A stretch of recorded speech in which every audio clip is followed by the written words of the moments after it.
I'm Cheryl, and I'm the drama specialist at Auntie Emmett Synagogue.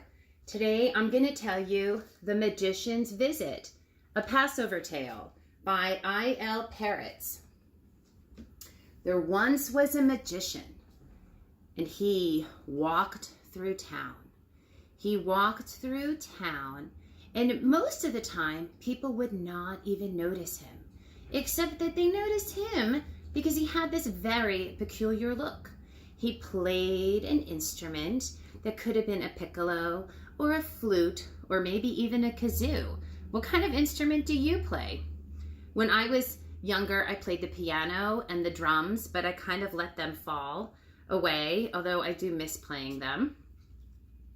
And most people would never mind him, but today they did, and they asked him, "Where are you going?" "To Paris, to London." And he kept walking through, playing his instrument, until he came to one particular house. It was the house of Rivka and Chaim. Rivka and Chaim were two people who once had a lot of money, but they fell on very rough times.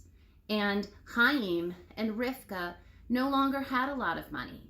So this year, when everyone else was preparing for their Passover Seder, they knew that they couldn't have the Passover Seder that they once had, where they invited all sorts of people to their house. And they knew that this year would have to be a little different than the years before. Maybe this year might be a little different for you too, but it didn't stop them from some of the things that they would do. Every year, they always would give a little money for tzedakah. And this year, they did the same. Even though this year they only could give some pennies, it still was important that they would give pennies into their tzedakah box, just as they had in years past. After they went to shul, to synagogue, they walked home. They saw that all of the lights in the homes with the candles glowing were so bright, but their house was dark. They had no candles in their house, and they were so sad about it. And they thought, this year, we don't have a Seder. This year, our Passover is going to be so different, and I'm so sad about it. It's true, Chaim. Our Passover will be different, but maybe God will provide. Yes, Rivka, if we are to have our Passover Seder this year, God will provide. And they walked hand in hand back home. The magician, hearing this, walked into their dark home. Rivka answers the door, and the magician says, "Hello, I am passing through town, and I would really love to be part of your Passover Seder." Rivka says, "Well, we don't have a Seder this year. I'm so sorry, but maybe one of our neighbors could invite you." "That's okay. I brought the Seder with me." Rivka asks Chaim to come to her. He says, "You brought the Seder with you?" And he snaps his fingers, and just like that, two candles come up out of nowhere and light up the room. They see the kind face of the magician.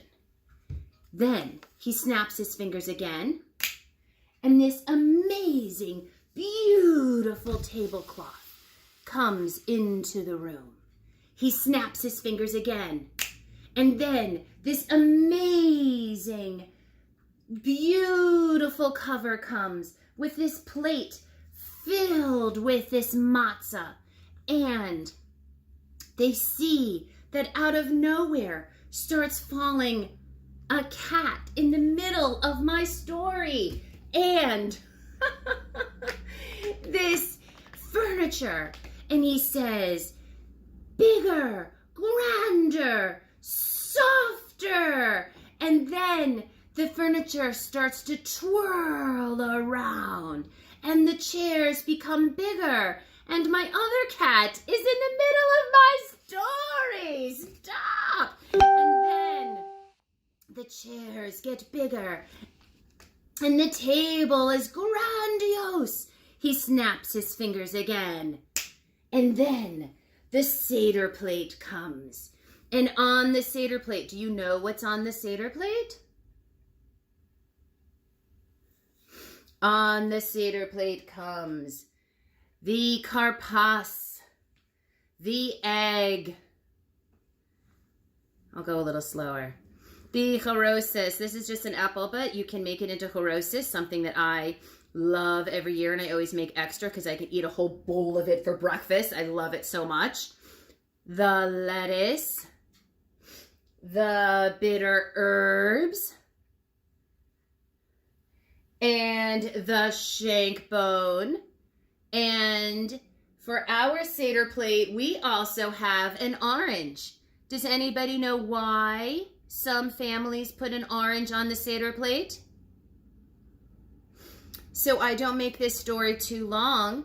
If you don't know why, this is a great time to pause the video and Google why you put an orange on some Seder plates.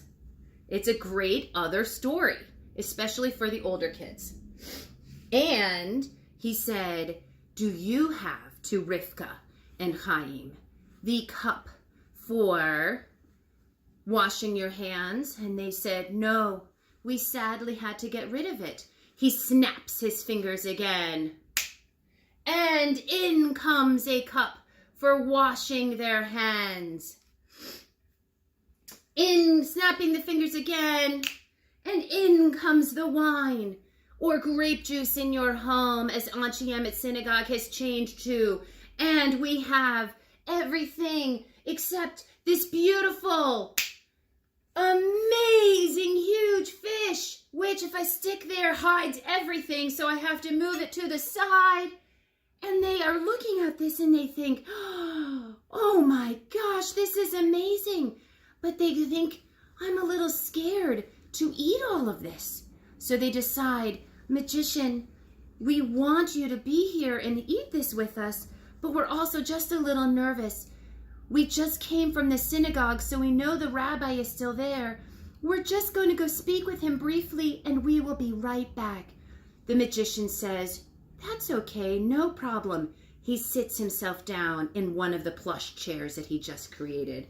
Rivka and Chaim run to the synagogue, and they go to speak with the rabbi. Rabbi, we just had this amazing visitor come. They explain the entire story to him. And the rabbi, he says, that is amazing. Rivka and Chaim say, we don't know. Is this real? Is this a trick? Is this a gift from God? We don't know. The rabbi says, if the matzah really crumbles, if the chairs are really soft and plush, if you can really eat that food and really, oh, there's my cat walking right in front of the camera again. Well, the good thing about being virtual is that those with cat allergies don't have to worry about it. And if you can really drink that grape juice, you know that this is really a gift from heaven.